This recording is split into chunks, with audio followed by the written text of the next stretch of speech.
Intelectual multifacetado, além de ter exercido muitos ofícios, o jurista baiano deixou um legado em defesa da liberdade individual e da imprensa. Rui Barbosa também se destacou nas propostas políticas e educacionais. Confira na reportagem especial de Viviane Novaes.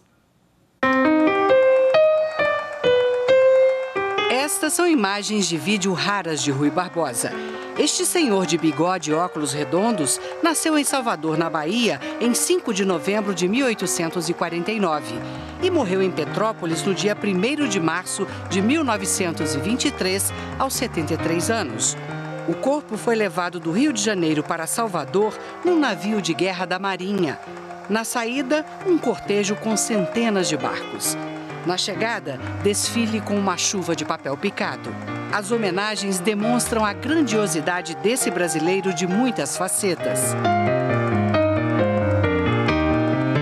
Foi um grande professor, filósofo. Foi um advogado, né? Muito importante. Um escritor. O Rui Barbosa, ele montou como é que pode dizer? Um escritóriozinho lá na Inglaterra e botou assim, ensina-se inglês aos ingleses. Esse aqui é um brasileiro, né? O Rui representa para nós baianos muito orgulho. Ele é considerado o maior brasileiro da história. Foi um dos construtores institucionais da nação. A Constituição de 1891 foi praticamente escrita por ele, introduzindo nela os princípios republicanos, federalistas, a separação entre os poderes e o regime democrático. Ele determinou o STF como órgão fundamental, tanto para a democracia, ao caracterizar o STF como com a função de supremacia, de garantir a supremacia da Constituição em geral, também para a forma republicana de governo, ao assegurar que o STF fosse preenchido tanto pelo Poder Executivo quanto pelo Poder Legislativo, e, finalmente, também para garantir a independência entre os poderes executivo e legislativo. Rui foi o primeiro advogado a usar o habeas corpus para libertar políticos e abriu caminho para a chamada doutrina brasileira do habeas corpus. O também diplomata ganhou o apelido de Águia de Haia. Em 1907, na Conferência de Haia, na Holanda, ele defendeu que todas as nações fossem iguais e soberanas. Essa postura do Rui Barbosa na Haia criou um paradigma de política externa para o Brasil, um paradigma que está inscrito como cláusula pétrea na nossa Constituição Federal, no seu artigo 4º, inciso 5º, que o Brasil vai se pautar pela defesa intransigente da igualdade soberana das nações. E que advogado nunca ouviu falar da oração aos moços? Foi um discurso de Rui para estudantes formandos da Faculdade de Direito de São Paulo. O direito dos mais miseráveis dos homens, o direito do mendigo, do escravo, do criminoso, não é menos sagrado perante a justiça que o do mais alto dos poderes. Rui também foi um jornalista apaixonado pela profissão. Ele foi o primeiro diretor do Jornal do Brasil. Dirigiu e escreveu para o Jornal da Bahia. Também redigiu artigos para outros jornais brasileiros. A imprensa sempre foi uma grande tribuna para Rui defender e divulgar suas ideias. Também foi membro fundador da Academia Brasileira de Letras. A casa em que ele nasceu, em Salvador, se tornou museu e centro de estudos. A residência onde morou com a família até a morte no Rio, também. No Supremo, a imagem de Rui está num lugar de destaque. Atacada no 8 de janeiro, continuará com a cicatriz na cabeça para lembrar o dia em que a democracia brasileira se manteve inabalada.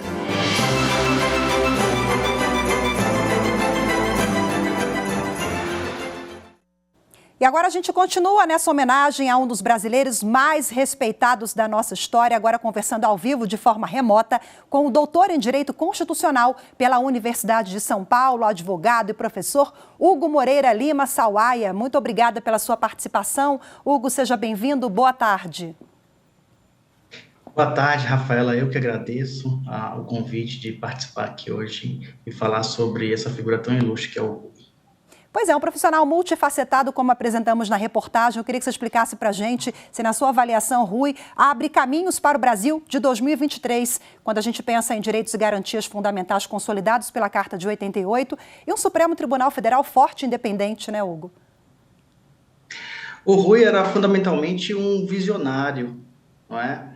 E ele abriu inúmeras portas para o desenvolvimento da história constitucional brasileira, com a Constituição de 1891, que ele foi autor intelectual, e com diversas lutas que ele travou no cenário tanto jurídico quanto político, né?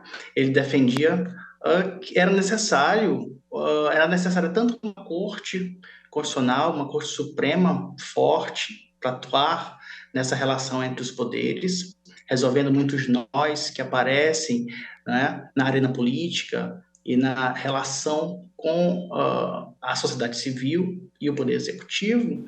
E, inclusive, era um grande defensor também de que era preciso reconhecer na Constituição os instrumentos, como o habeas corpus, né, que seriam aptos a pleitear e obter essas garantias. Então, o papel dele, a despeito de ter sido no século XIX, a sua atuação forte, não é? Ele tem um grande valor para toda a concretização, a evolução, a construção dessa história do Supremo que a gente vê hoje, enquanto protagonista de diversos direitos e garantias fundamentais, até mesmo em situações extremamente graves, como os atos de 8 de janeiro. Então, você tem muita razão. Ele parece para mim que, além de um papel simbólico nisso tudo, ele tem um papel realmente de precursor do que é a teoria forte do direito constitucional brasileiro. Pegando o gancho aqui da sua fala, professor, eu queria que você lembrasse para a gente do HC 300, HC habeas corpus, um instrumento jurídico importantíssimo, que a gente não pode falar do habeas corpus hoje, configurado como nós temos no ordenamento hoje, sem lembrar de Rui também. Explica para a gente rapidamente por quê. O Rui impetra o habeas corpus 300 no Supremo numa época que a corte era muito incipiente, muito frágil, recém-constituída, sem estrutura. E quando o Marechal Floriano, presidente da República, à época, decreta estado de sítio, e em seguida promove uma série de atos autoritários, ele ajuiza o habeas corpus 300, né, em benefício do vice-almirante Eduardo Van der Kolk, né, que à época era senador pelo Distrito Federal, porque ele tinha sido, junto com outras personalidades, preso, enviado, inclusive, para o estado do Amazonas. Era uma medida estranha, antiga, chamada de desterramento. O Rui vai ao Supremo para aduzir que essas medidas eram autoritárias, eram inconstitucionais, né, que o presidente da República não poderia cercear a atuação política dessas figuras. E, infelizmente, ele perde o julgamento, mas fica ali plantado o germe do que seria, em seguida, a construção dessa teoria do habeas corpus brasileiro, e um instrumento forte para lidar com esses problemas. Uma curiosidade rápida, ele perde o julgamento, e para ele, esse conceito de liberdade era tão caro que ele fez um gesto ali para o ministro do Supremo da época. Qual foi? Contam que ao final do julgamento, ele mesmo conta em sua biografia depois, que ao final do julgamento, onde ele foi vencido por 10-1, somente o ministro Pisa e Almeida haveria votado a favor dele. Está registrado nos livros de história e no julgamento Supremo, e ele vai até o ministro e pede a bênção, pede para beijar a mão do ministro, porque aquele ato dele, de tamanha justiça, para ele, Rui Barbosa, era um ato quase religioso, e lembrava os momentos de Eucaristia, os momentos da infância e adolescência, que ele precisava beijar a mão ali do padre e exercer, de tamanha que era a justiça, o valor da decisão, apesar de vencida. Professor, para a gente finalizar aqui, o Supremo Tribunal Federal como guardião da Constituição Federal, o Supremo forte e independente, é uma ideia ainda do século XIX, de Rui Barbosa. O senhor bem citou que ele era um visionário na época, as pessoas até, os contemporâneos, né, meio que não acreditavam que aquilo pudesse ser possível, todas as ideias de Rui. E hoje, Rui, em 2023, vendo o Supremo forte, independente, inabalado, mesmo depois dos atos de 8 de janeiro, não é à toa que nós temos o busto lá de Rui atingido, e assim foi mantido para manter aí a lembrança, né, desses atos. como seria a visão de Rui Barbosa hoje? Estaria muito contente e satisfeito, né, com o que nós chegamos, com essa fortaleza do STF, da democracia?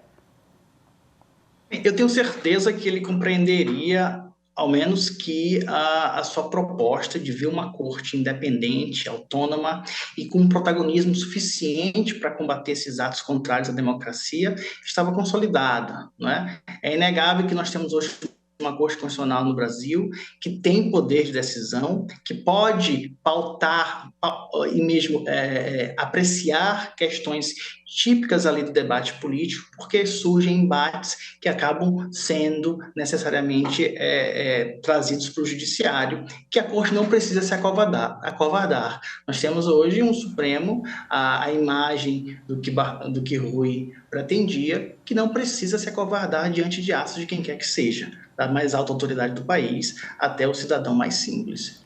Perfeito, professor. Muito obrigada mais uma vez pela sua disponibilidade e participação. Boa tarde, até a próxima.